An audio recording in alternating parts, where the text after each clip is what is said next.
네, 안녕하세요. 오늘은 커스텀 어버트먼트 가공에 대해서 한번 기초적인 것부터 조금 치마적인 것까지 설명을 해보도록 하겠습니다. 먼저 맨 처음에 가공 선택하셔서 해당하는 치공구를 선택해 주시고요. 어버트먼트 멀티겠죠? 그러면 우리 지그가 이렇게 불러와집니다. 그러면 이제 블랭크를 불러와야겠죠. 우리 환봉을 불러야 되는데 블랭크 로딩을 하시면은 누르시면 신규로 들어가셔서 신규 블랭크를 이제 선택해 줍니다. 신규 블랭크를 선택해 줄 때 티타늄 업이 있고 다운이 있죠. 그래서 우리는 지금 업 2에 먼저 블랭크 네스팅을 해보도록 하겠습니다. 그러면 이제 10파이, 12파이, 14파이가 있는데 보통 10파이에 다 들어오기 때문에 10파이에 업사이드를 해주시면 되고, 여기 보시면 역지그라고 있어요. 역지그는 역지그로 우리 가공할 때 블랭크를 역지그로 불러와 주시면 되고, 이제 보통 6개짜리 멀티 한꺼번에 미는 그 환봉은 역지그가 아닌 보통 업사이드라고 되어 있는 걸로 해주시면 되겠습니다. 슬롯을 우리가 지금 업2에 할 거니까 업2로 지정을 해주시고 OK 하시면 되는데, 여기서 이름을 우리가 프로젝트 불러오기라는 걸로, 여기 있는 프로젝트 불러오기로 다음에 또 불러와서 쓸 수 있기 때문에 이름을 업2로 지정을 하겠습니다. 업2로 하시고 10파인 것까지 지정을 해주시려면 이렇게 10으로 지정을 해주시면 되세요. 이름을 다음에 또 찾기 쉽게. 아니면은 매번 할 때마다 나는 신규 블랭크로 하겠다라고 하면 그냥 이름을 생성하셔서 아무거나 해주시면 됩니다.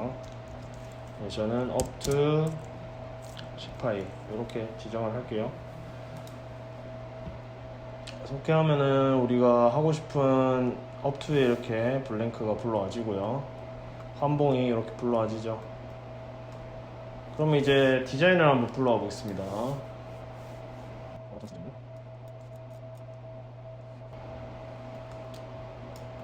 자, 요거를 한번 불러와 볼게요. 어버트먼트 STL 파일을 클릭을 하면은 유형이 이제 어버트먼트 뜨겠죠. 그리고 슬롯을 어디에 불러올 것인지 지금 나오고요. 지금 up2 한 군데만 지금 돼 있기 때문에 슬롯 up2에 자동으로 지정이 된 것을 볼 수 있죠. 열기를 하면은 up2에 불러와지고요.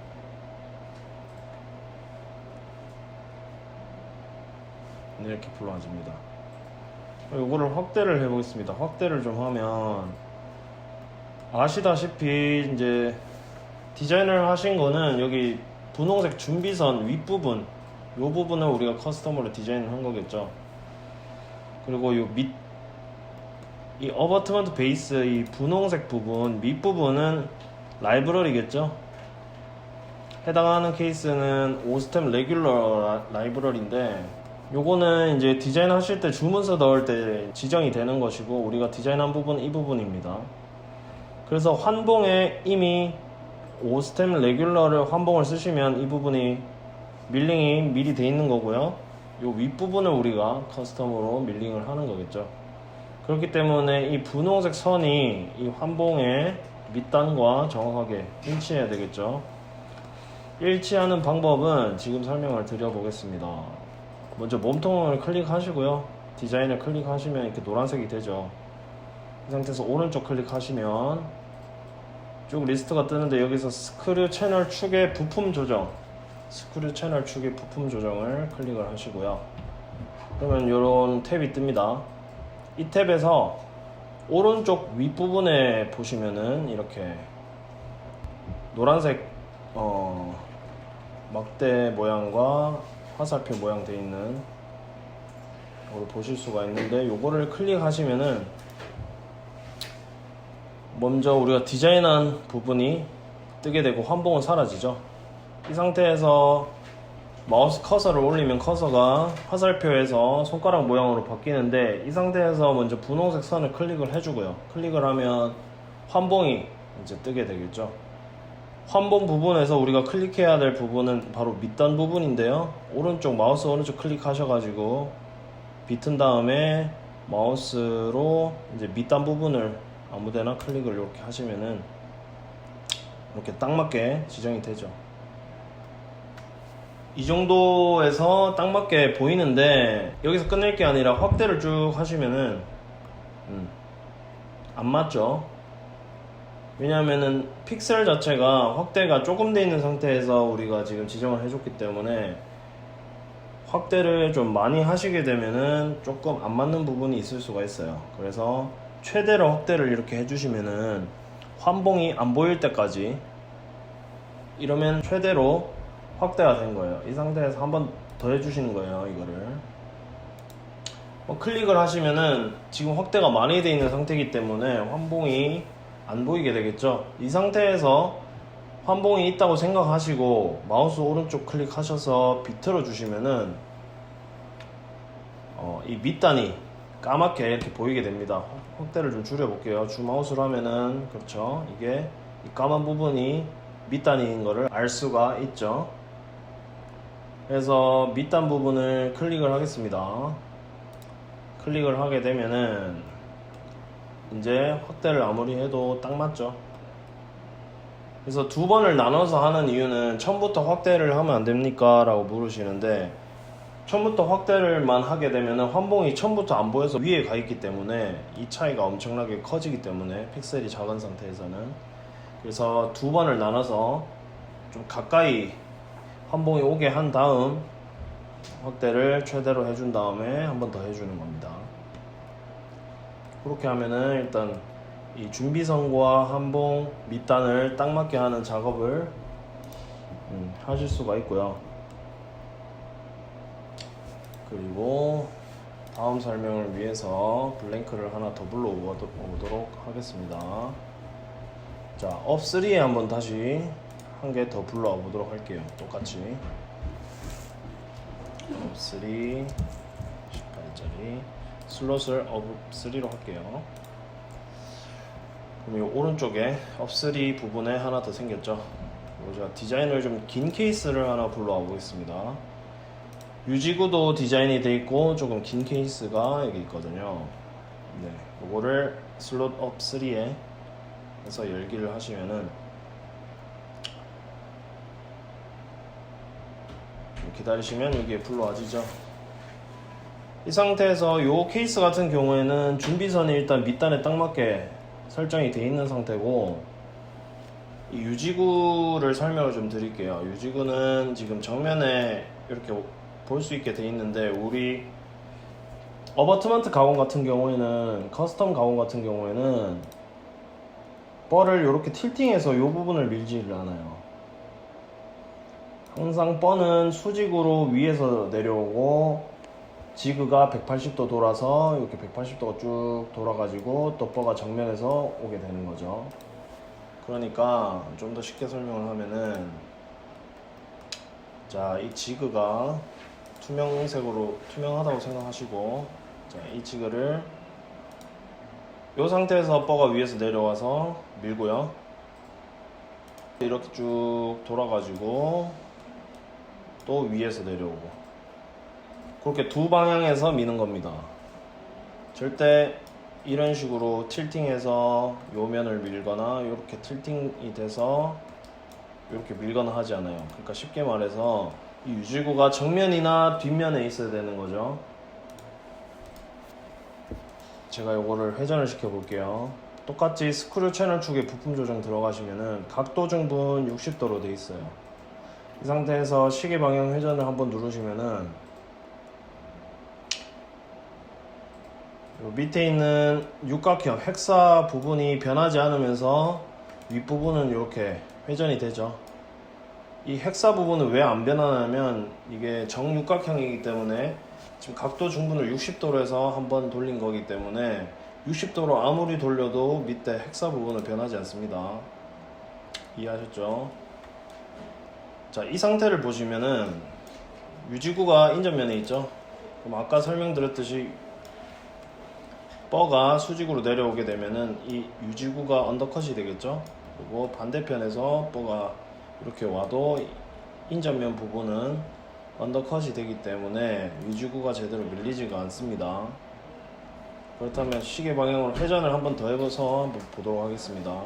정면에서 봤을 때 유지구가 있거나 아니면 후방 부분에서 봤을 때 유지구가 정면에 보이거나 하면은 뻐가 이렇게 들어오기 때문에 유지구가 가공이 되는 겁니다. 그것 때문에 지금 요거를 설명을 드린 거고요.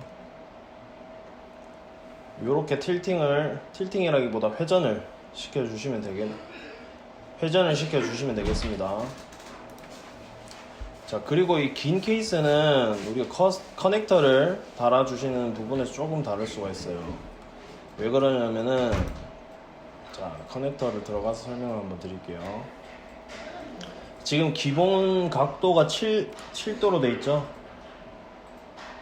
그런 상태에서 두 개를 달아보겠습니다. 이렇게 커넥터를 달면은 이 케이스 같은 경우에도 지금 환봉의 이 음영 부분, 네모나게 돼 있는 부분 없을 때 보시면 이 사다리꼴 모양 부분이 빈 공간이에요. 그렇죠? 환봉의 빈 공간입니다. 이 빈 공간 부분을 다 채워주지 못했죠. 이만큼 좀 직경이 작게 달리는 거겠죠. 하지만 요거는 밀다가 떨어지지 않아요. 왜 그러냐면 요만큼 잘라서 가공이 되기 때문에 윗부분을 이까지 가공을 하지 않습니다. 요 부분까지 잘라서 가공이 됩니다. 그렇기 때문에 이 각도가 작아도 상관이 없습니다. 요런 케이스는 이렇게 5도로 작게 돼도 상관이 없어요. 윗부분을 가공 안 하기 때문에. 하지만 이 긴 케이스 같은 경우에는 이 윗부분까지 다 가공을 해야 이게 다 밀리겠죠. 다 가공을 하겠죠. 디자인이 위까지 있으니까. 이 부분을 가공을 하기 때문에 이렇게 작게 달리게 되면은 이 부분이 가공되면서 빈 공간에 지금 스프루가 달린 것과 같이 되기 때문에 황삭을 밀면서 7번을 밀면서 얘가 떨어져 나가버립니다. 그렇기 때문에 어떻게 해야 되겠습니까? 이 부분을, 이 빈 사다리꼴 부분을 채워줘야겠죠. 각도를 굉장히 많이 높여볼게요. 한 20도로. 그래서 클릭을 해주시면 적용이 돼요. 각만 20도 올렸다고 해서 적용되는 게 아닙니다. 올리고 난 다음에 몸통을 클릭을 이렇게 해주셔야 적용이 됩니다. 언뜻 봤을 때 다 채워진 것 같은데 살짝 안 채워진 부분도 있죠. 하지만 반 이상 이게 덮고 있기 때문에 요 정도면 충분히 유지를 하고 있어요. 그래서 이 가공이 됩니다. 이런 것 같은 경우에는 가공이 되는데 709 경계내에 들어가 있지 않습니다 라고 이 케이스는 지금 계속 경고가 뜨죠. 요것과 다르게 요거는 경고가 안 뜨는데 요 케이스는 경고가 뜹니다. 이거 같은 경우에는 아까 말했듯이 긴 케이스이기 때문에 이 사다리꼴 안에 이게 침범할까봐 하이퍼덴터가 경고를 주는 거예요. 때문에 신경 쓰지 마시고 요 부분에 침범만 하지 않는다면 가공은 됩니다. 대신 아까 말씀드렸다시피 요거를 각도를 높이셔가지고 스프루를 달아주셔야 끝까지 유지가 된다는 거 잊지 마시고, 요 케이스 같은 경우에는 계산을 누르시면은 이렇게 경고가 뜹니다. 경고가 뜨면은 그래도 계산하시겠습니까? 하면 네 하시면은 계산이 되고요.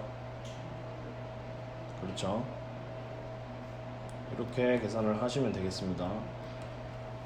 자, 한꺼번에 계산을 하시려고 하면은 이렇게 드래그 하셔가지고 한꺼번에 계산하시면 요 두 개를 미는 NC 파일이 하나가 생기는 거겠죠. 따로따로 계산하시려면 하나만 계산하시면 되고 내가 원하는 것만 계산을 따로 할 수가 있다는 거예요.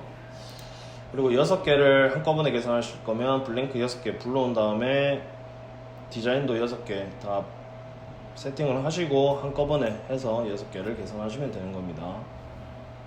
어렵지 않죠. 자, 만약에 자, 가정을 해볼게요. 지금 우리 지그에 환봉을 넣게 되면은 항상 요 육각형의 변이 위로 오게끔 들어가게 돼 있어요. D컷이 정해져 있기 때문에 넣으면 항상 이렇게 헥사의 변 부분이 위로 향하게끔 들어가게 돼 있는데 지금 물리적인 걸 말하는 겁니다. 하이퍼덴트 상에서 말고 진짜 실제로 넣었을 때 이렇게 들어간다는 거. 그 환봉을 우리 지그에 넣으면. 그런데 하이퍼덴트 상에서 불러왔을 때 라이브러리에 어떤 이상이나 아니면은 디자인 파일이 조금 이상한 게 있어서 이런 식으로 불러와질 때가 있어요. 변이 위로 오는 게 아니라 지금 각 부분이 위로 이렇게 올라오게끔 불러와지는 게 있다고 하면 각도 중분을 스크류 채널 축에 부품 조정 들어가셔서 각도 중분을 30도로 하셔가지고 시계 방향으로 한번 회전하시면은 변이 다시 위로 올라오게끔 세팅이 됩니다. 그렇게 해주셔야 돼요.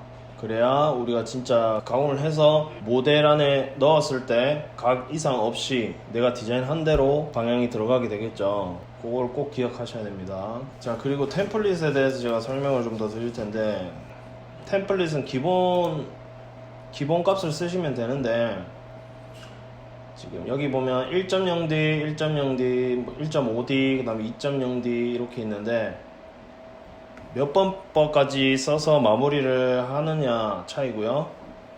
보통 역지근은 우리 10번 1.0D까지 써서 그렇게 가공을 하고, 보통 기본 이제 스프루 달아서 하는 케이스 같은 경우에는 이렇게 1.5D를 사용해서 가공을 합니다.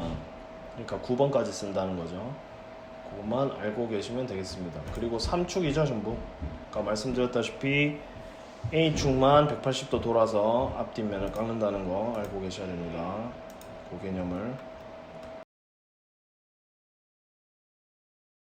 네, 간혹 가다가 이렇게 기사도 안 서고 제대로 안 되는 케이스들이 있습니다. 이런 케이스 같은 경우에는 임플란트 이 스크류 홀을 설정을 수동으로 해주셔야 되는데, 그 설정을 해주시는 거는 부품 특징 식별 누르시고요.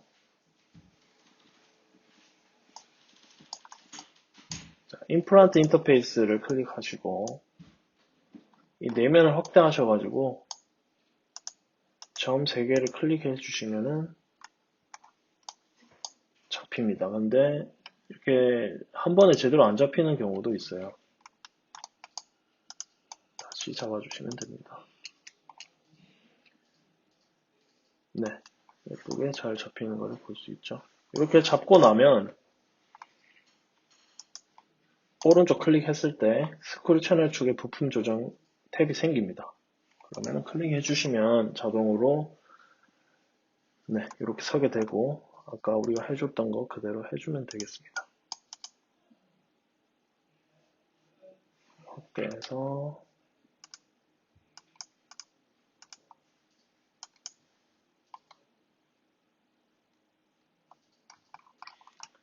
휠로 주민을 해주셔도 상관이 없습니다.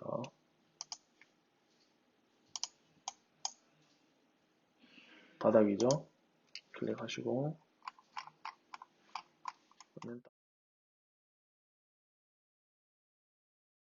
지금 보면 헥사가 지금 모서리가 위로 올라왔죠? 이럴 경우에는 30도 바꿔주시고 회전. 똑바로 세팅이 됐고요. 이렇게 각도 중분과 이 높이, 준비선과 환봉선을 맞춰주는 작업은 한 번에 해주셔야 되지, 각도를 움직이고 나서 닫게 하셨다가 다시 스크류 채널 축에 부품 조정을 하시면 다시 기본값으로 돌아가 버리기 때문에 이 두 가지 작업을 이 탭이 켰을 때 한 번에 해주셔야 편하게 하실 수가 있습니다. 아까 말씀드렸던 프로젝트 열기, 이걸 이용해서 아까 우리가 블랭크에서 이름을 정해준 이유가 있거든요. 이 블랭크 이름, 환봉은 한 번 쓰고 버리는데 왜 이름을 정하냐고 하면은 그 이유가 바로 프로젝트 열기를 이용해 가지고 업2에 밀었던 거, 업3에 밀었던 거, 혹은 업1, 다운, 1, 2, 3 밀었던 거를 이렇게 이름으로 지정을 해 놓으면은 계산했던 게 히스토리에 이렇게 쭉 뜹니다. 그래가지고 요거를 클릭하시면은 불러오기를 하시면 이 치공구랑 이 블랭크랑 내가 계산했던 히스토리가 이렇게 다 뜹니다. 그래서 이 히스토리는 무시하시고 그러니까 계산했던 이 히스토리도 무시하시고 새로 디자인한 거를 불러오셔가지고 그 위에다가 이런 식으로 슬롯2에 불러오면 위에 덮어 쓰기가 돼요. 이렇게 좀 기다리시면 뜨죠. 이렇게 이 상태에서 계산을 하시면 되는 겁니다. 그래서 프로젝트 불러오기를 왜 쓰냐 하면은 우리가 처음에 신규로 할 때는 이 709 블랭크 그 다음에 디자인 이렇게 세 단계를 거쳐야 되는데 이 프로젝트 불러오기를 하시면 그냥 한 번에 다 불러올 수 있다는 거를 이걸 아시고, 그래서 처음에 신규로 할 때 up to 10 이런 식으로 제가 이름을 지정을 한 거예요. 근데 여기서 주의하셔야 될 거는 맨 처음에 이제 프로젝트로 불러올 때는, 자 한번 볼게요. 프로젝트 이렇게 불러올 때는 up to up 3 이런 식으로 맨 처음 한 개를 불러올 때는 이렇게 프로젝트 불러오기로 불러오시면 되고, 자 나머지 이제 지금 up to에 있는데 내가 up 3에도 불러오고 싶다, 이제 두 번째 거를 불러오고 싶다고 하시면은 블랭크에서 불러오셔야 돼요. 왜냐면 이미 709랑 up2에 있는 블랭크가 프로젝트 불러오기로 불러와져 있기 때문에 up3에 있는 블랭크만 지금 불러오면 되는 거기 때문에 프로젝트로 불러오시면은 up2가 없어지고 up3의 것만 불러와지겠죠. 그렇기 때문에 이 상태에서는 블랭크 로딩을 하셔가지고 up3에 있던 거 열기 하셔서 이렇게 up3 지정을 해주시고 오케이 하셔야 네, 이 709의 up3 블랭크가 불러와진 거겠죠. 이해하셨죠? 이런 식으로 이제 쭉 불러오셔서 하시면 되는 거예요.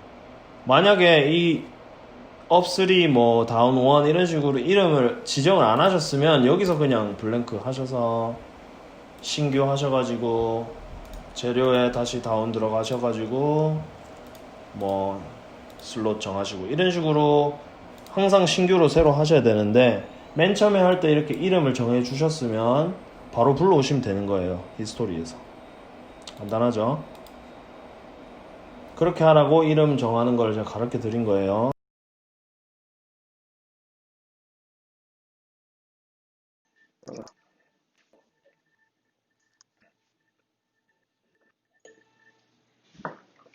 계산이 완료됐고 해당하는 NC 파일이 생기게 됩니다. 14번 최근에 된 거.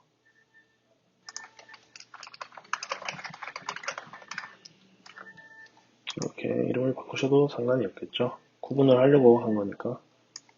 커스텀 어바트먼트 네스팅에 대해서 알아봤습니다. 저는 피스티스 캐드캠 팀의 주진이 주임이었습니다. 감사합니다.